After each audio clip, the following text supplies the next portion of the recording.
I'm Ashleigh Rubenach and I play Lorraine Baines McFly. So welcome back to Sydney. Thank you very much. Home. Now, I know you just come off Sunset Boulevard. Mm-hmm.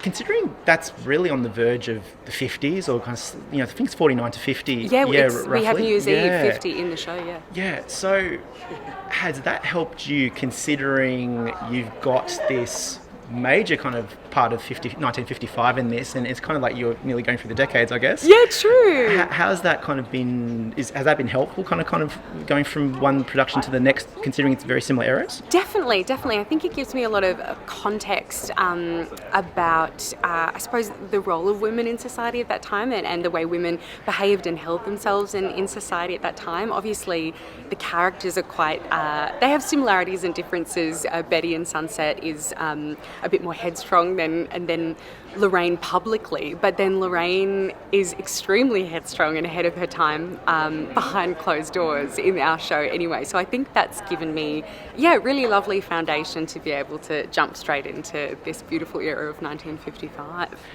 Lorraine's a fascinating character in the film because of, well, number one, what Leah Thompson does with it, but number two, it's nearly like she's playing two different personas, whether she's, the mother in the 80s versus, the we'll say rebellious kind of child in the 50s.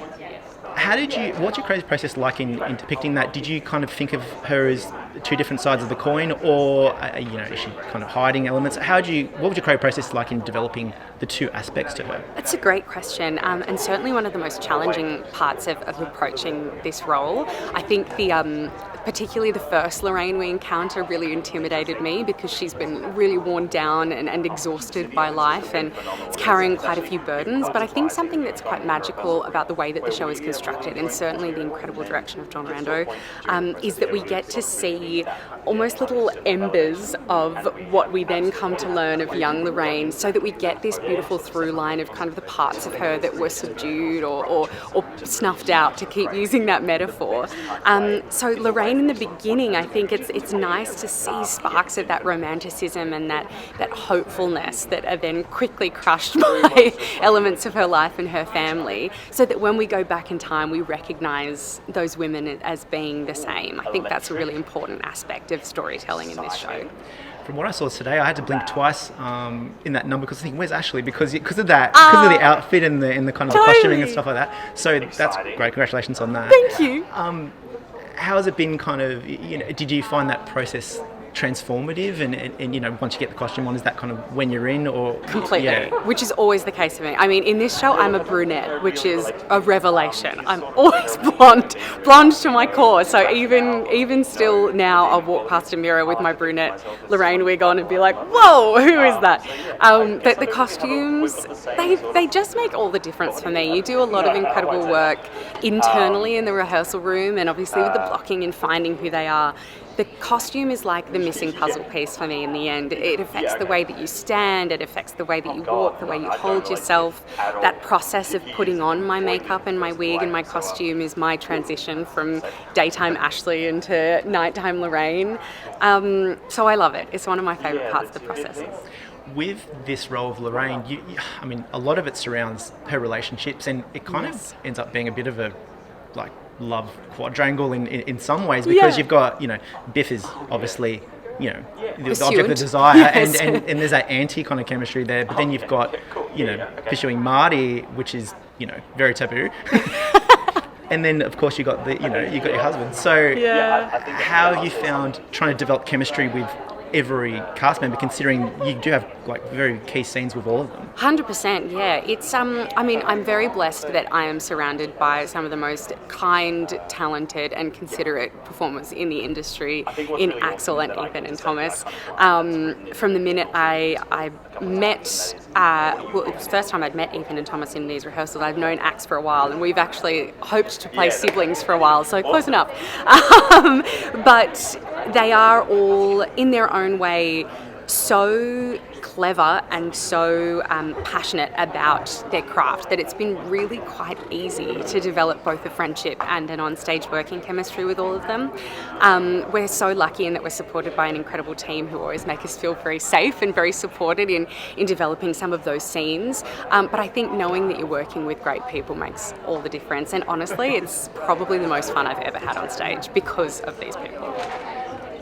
Lots of pressure, Yeah. big shoes to fill. It is one of my favourite films. But what I was really surprised about is how, from what I've seen today, is how well it translates to a musical and into a stage. I'm shocked, to be honest, how well it translates. Yes.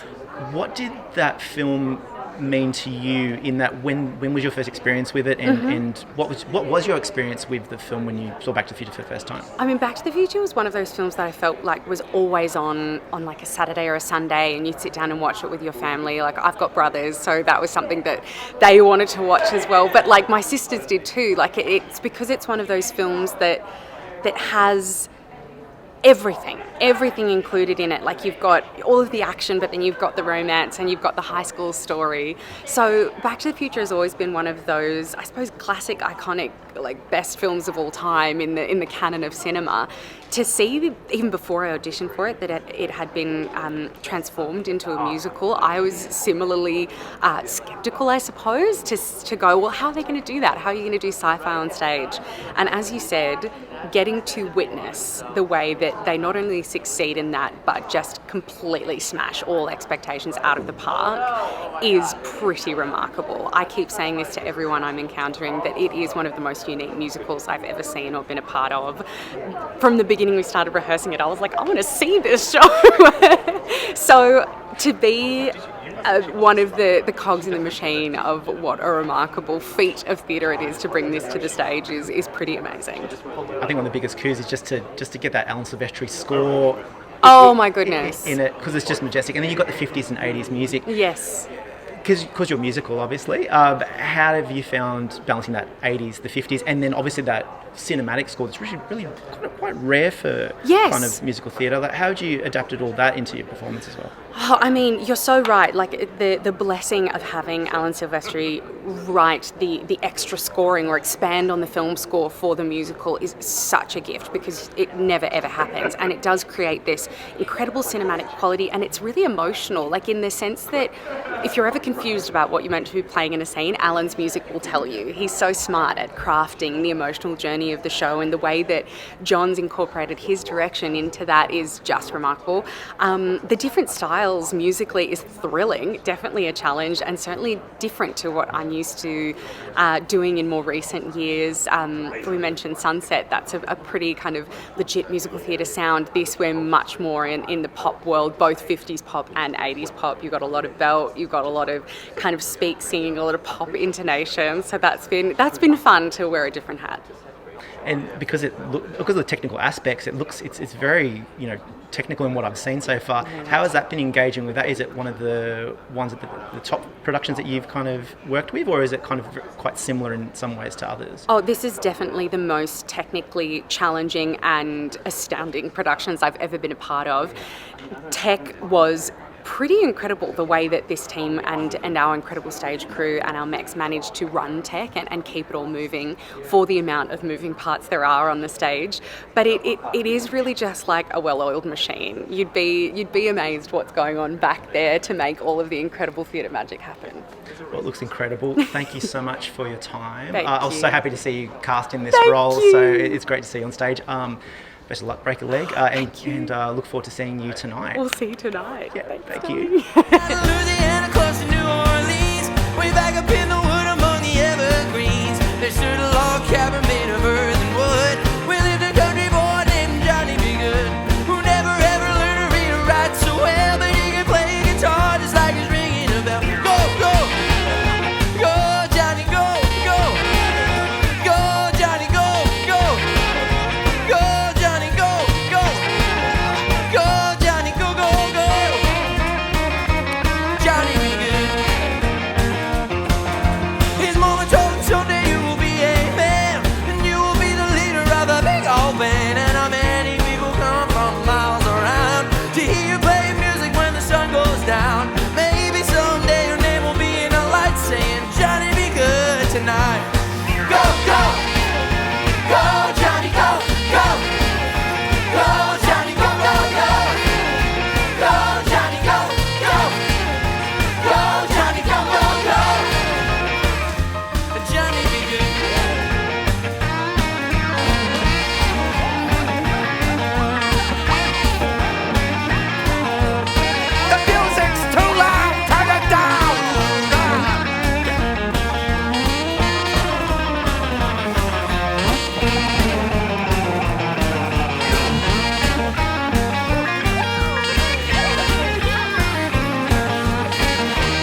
Doc!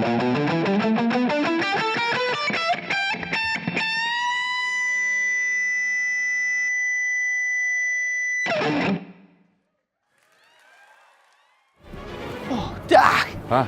This is nuts! That's the Sydney Harbor Bridge! You can't seriously be planning to channel lightning through it. The flux capacitor demands energy, 1.21 gigawatts. And what better conductor than this marvel of engineering? But Doc, what if it doesn't work? What? Hey, Doc, hello? Doc! Then, Marty, the future of musical theater will never arrive.